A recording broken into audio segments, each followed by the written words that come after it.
Graça e paz, meu irmão, gratidão damos a Deus pela oportunidade de viver um novo dia, um dia que, por vezes, vem com dificuldades, vem com alegrias, vem com, vamos dizer assim, sentimentos e momentos diversos, e cabe a nós transformar esses momentos, principalmente os adversos, em coisas boas para a nossa vida, porque a palavra do Senhor diz que para tudo devemos dar gratidão, tudo devemos louvar o seu nome, tudo devemos glorificá-lo. E confesso para você que é um desafio. Hoje, dia 19 de julho de 2025, igualmente como o dia de ontem, que eu celebrei o aniversário do meu irmão Itamar, hoje nós celebramos o aniversário da sua esposa, a minha cunhada e também irmã em Cristo, Edilene. Uma mulher muito forte, uma mulher que, na sua caminhada cristã, ela tem sido fundamental para que possa, vamos dizer assim, auxiliar o seu marido na sua caminhada de fé.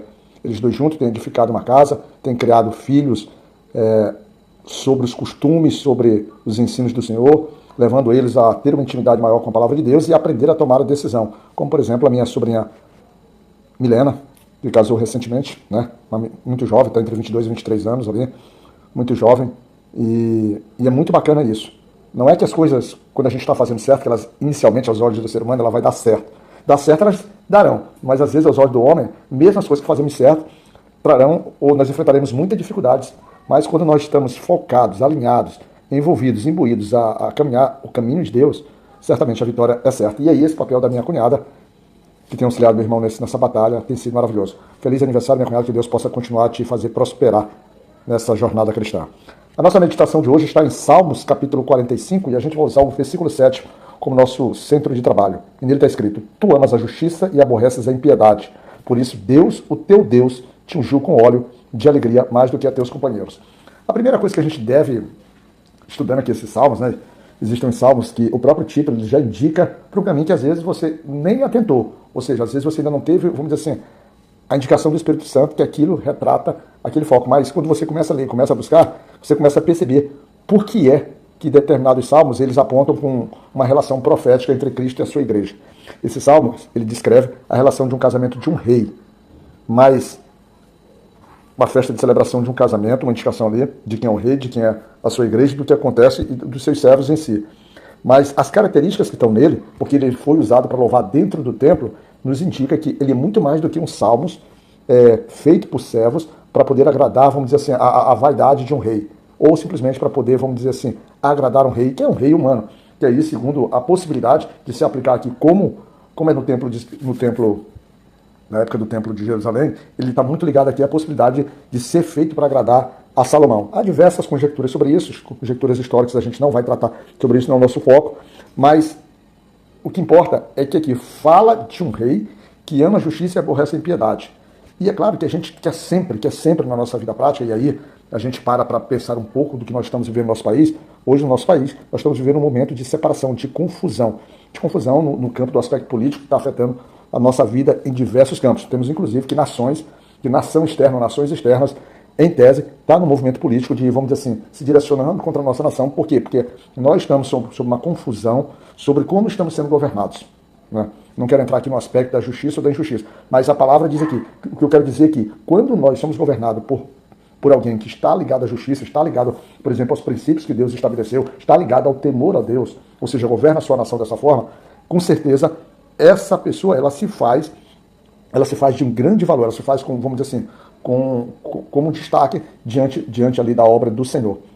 Mas como nós dissemos, o nosso país está vivendo um momento difícil, por quê? Porque aos olhos, muito do que se vê da própria Escritura, a gente está desandando aqui. Eu não quero entrar no campo de seara política, que não é o propósito. Estou só fazendo um paralelo do que é governar com justiça e do que é quando você se posiciona contra as coisas que são erradas, contra a iniquidade, contra a mentira, contra a falsidade, contra, vamos dizer assim, a promiscuidade dentro do seu próprio governo. E aqui ele fala de um rei que fala sobre isso. Ele fala de um rei que tem a sua essência, que é a justiça, tem a sua essência a generosidade, tem a sua essência a bondade, tem a sua essência a governar sobre aquilo que é estabelecido na palavra do Senhor.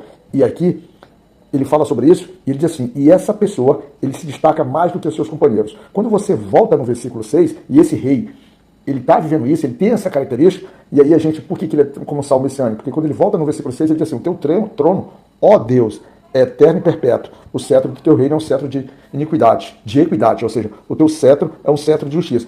E aqui na própria Bíblia ele vai fazer uma referência desse versículo, que é o versículo 6, do 6 até o 7, que a gente tomou o 7 como referência, ele vai lá para Hebreus, capítulo 1, versículo 8 a 9. A própria Bíblia traz essa referência, e daí a gente, é como se o escritor de Hebreus indicasse para a gente do que é que estava se referindo esses salmos. Lá no versículo 8 e 9 diz assim: mas do Filho diz, ó Deus, o teu trono subsiste pelos séculos dos séculos, cetro de equidade é o cetro do teu reino.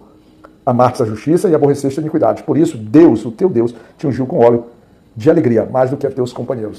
E aqui nesse Hebreus ele está falando justamente sobre a pessoa de Cristo. Então esses salmos, ele aponta, ele mesmo falando de um homem que governa sobre a terra, um homem sobre o seu casamento, um homem sobre a beleza, sobre as características, que é um homem de justiça, é um homem valente, é um homem que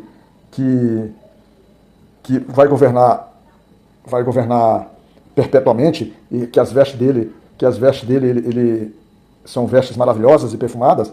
Ele também mostra, ele inclina ali para a direção da igreja, sobre o que somos nós. Somos aqueles que, vamos dizer assim, almejamos ser governados por essa pessoa de justiça. E essa pessoa de justiça não pode ser outro que não seja o próprio Cristo. Aqui, o Salmos, ele está falando de um casamento. E ele vai trazer agora as características, por exemplo, da sua noiva. A característica da sua noiva em si, que ele vai dar conselhos, que é uns conselhos que servem, inclusive, para a sua própria igreja. Quando ele diz assim, lá no versículo 10, desse capítulo 45, ouve, filha, e olha e inclina teus ouvidos. Esquece-te do teu povo e da casa do teu pai. Esquece do teu povo e da casa do teu pai. Então, ele mostra pra gente, quando a gente agora se coloca diante de Deus, se coloca na caminhada de fé, ou seja, ter um encontro com Cristo, uma das coisas que é fundamental para a gente poder fazer é inclinar os nossos ouvidos a Deus e esquecer aquilo que, em tese, nos conduzia, que era uma vida normal. Mas nós temos que entender que, por vezes, alguns já vêm nos ensinos do próprio Senhor. Mas é importante, a partir do momento que nós temos um encontro com Cristo, temos agora uma nova filiação, deixamos de ser filhos dos nossos pais terrenos, para nos reconhecermos como filhos do nosso Pai Celestial. Agora, quem nos governa, quem nos direciona, quem, vamos dizer assim, mostra o nosso caminho, a nossa missão, é o nosso próprio Rei, que é o nosso Rei Celestial, o nosso Jesus Cristo. É um Salmos muito interessante, é um Salmos que convém a gente